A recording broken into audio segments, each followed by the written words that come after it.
ॐ अज्ञानतिमिरन्धस्य ज्ञानञ्जनशलाखया चक्षुरुन्मिलितं येन तस्मै श्रीगुरुवे नमः।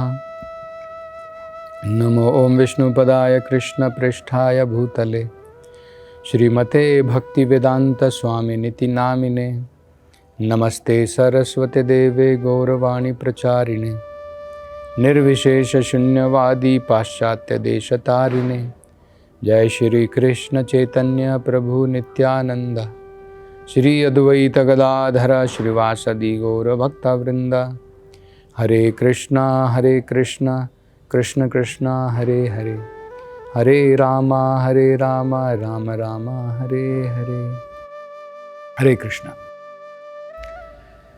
तो हम इन कुछ कथाओं में भगवान के जन्म की, भगवान के आविर्भाव की, भगवान किस प्रकार से स्वयं अवतरित हुए व्रजधाम में देवकी और वसुदेव के पुत्र के रूप में, उस कथा का वर्णन कर रहे हैं। इस संदर्भ में एक प्रश्न उठता है कि भगवान चतुर्भुज के रूप में भगवान ने जन्म लिया और बाद में भगवान ने अपने आप को एक देवकी माता के कहने पर एक आम बालक के रूप में अपने आप को ढाल लिया। प्रश्न ये भी उठता है कि जो भगवान स्वयं इस सृष्टि के निर्माता है, पूर्ण सृष्टि के निर्माता है भगवान, ये ब्रह्मांड जो है, एक ब्रह्मांड नहीं, असंख्य ब्रह्मांड भगवान के छिद्रों से, भगवान के श्वास के द्वारा निकलते हैं। तो इतने सारे ब्रह्मांड भगवान के श्वास के द्वारा निकलते हैं, फिर भगवान अपने आप को इतना छोटा बना करके बच्चे के रूप में पहले तो देवकी के गर्भ में चले गए और बाद में बिल्कुल छोटे बच्चे के रूप में देवकी माता के कहने पर एक छोटे बालक के रूप में वहाँ पर अपने आप को भगवान ने बदल लिया। तो ये कैसे संभव हो सकता है? वो परम पुरुष जो प्रकृति, हम कहते हैं कि पुरुषः प्रकृति परम, भगवान सारी प्रकृति से भी परम है ना। तो कई बार हमारे मन में ये संदेह उठता है, ऐसा कैसे संभव है?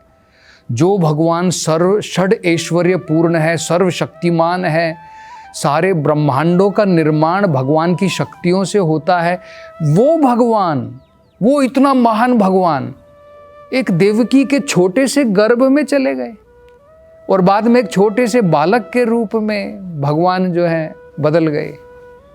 तो कई बार हमको जो है आश्चर्य होता है और संदेह हो सकता है कि क्या ये स्वयं भगवान है? हम इसको, लॉजिक को कैसे समझें? तो भागवत में इसका बड़ा सुंदर वर्णन किया है। भागवत में बताया है, इसमें कोई आश्चर्य की बात नहीं है, क्योंकि भगवान की सृष्टि लीला के द्वारा, भगवान की सृष्टि लीला के द्वारा ये वाली भगवान की जो लीला है, देवकी और वसुदेव के घर में देवकी के गर्भ में प्रवेश करने की लीला लगभग एक समान है, लगभग एक बराबर ही है।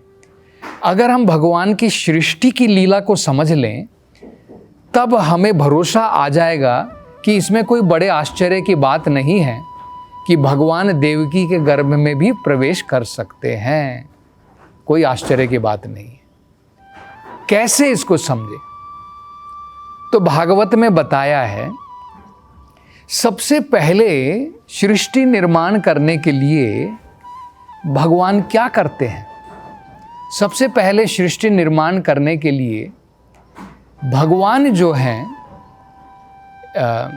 इसको कहते हैं महत्तत्व। भगवान की भौतिक शक्ति वो संचित रूप में रहती है, उसको महत्तत्व कहते हैं। तो भगवान, जैसे अभी तो हम लोग देखते हैं तो पंचभूत कहते हैं ना, उसमें 5 एलिमेंट हैं, 5 पदार्थ हैं। क्या क्या है? भूमि, जल, वायु, खम, अग्नि, तो बहुत सारी चीजें हमको देखने को मिलती है भौतिक संसार में। लेकिन इससे पहले सृष्टि ऐसी नहीं होती है, पंचभूतों की नहीं होती है। पहले उसमें भेद नहीं होता है। इसको कैसे समझना है? देखिए, जब पेड़ आप बड़ा देखते हैं, पेड़ जब आप बड़ा देखते हैं, आप देखिए पेड़ में आपको पत्ता दिखता है, पेड़ में आपको तना दिखता है, टहनी दिखती है, पेड़ में आप जड़ देख सकते हैं, पेड़ में आप फल देख सकते हैं, फूल देख सकते हैं। लेकिन इससे पहले क्या था? एक बीज मात्र था।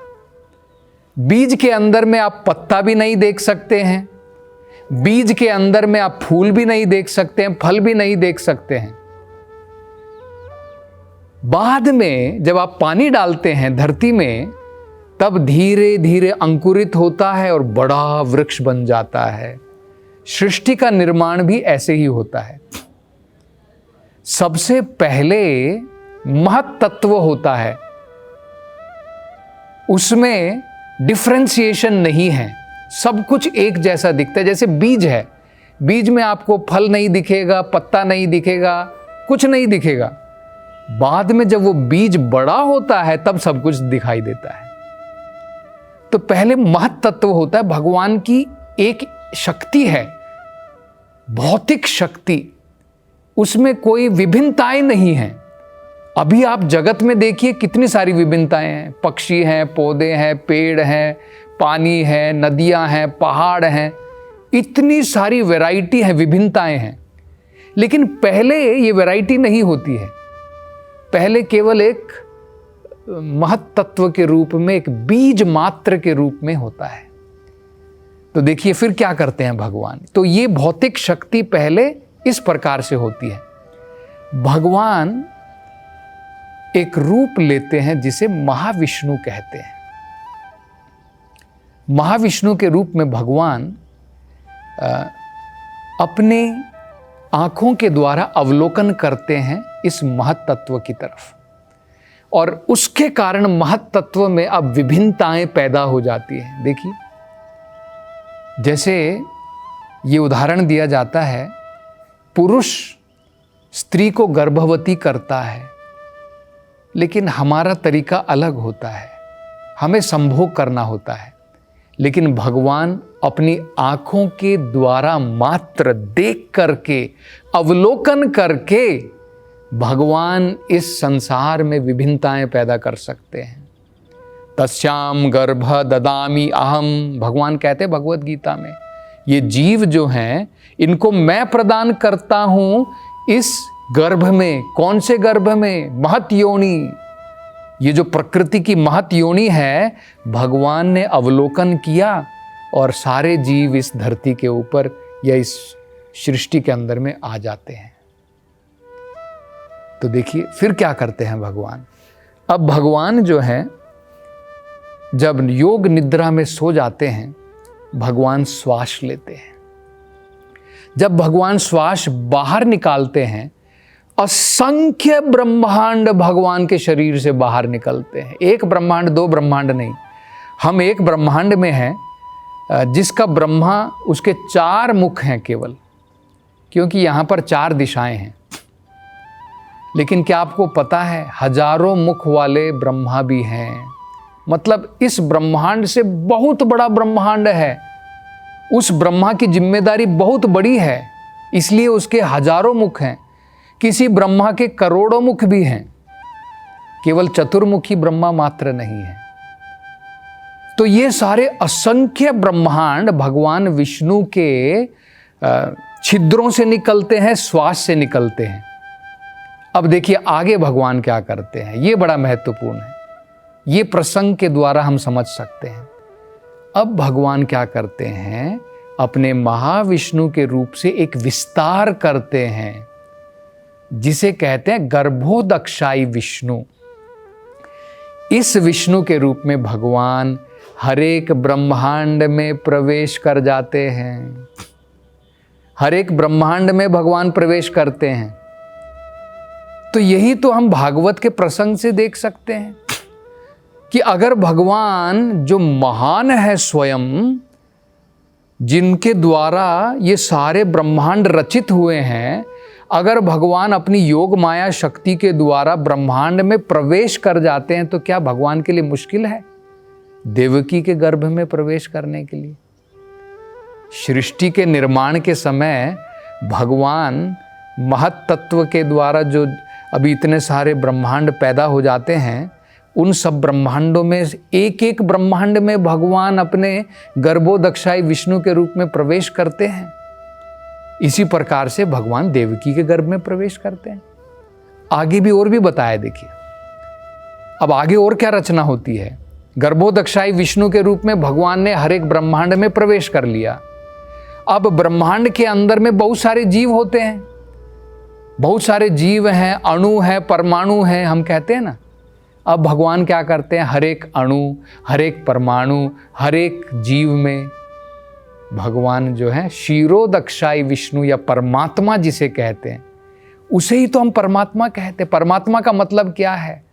सभी जीवों की आत्मा की भी आत्मा, उसे परमात्मा कहते हैं।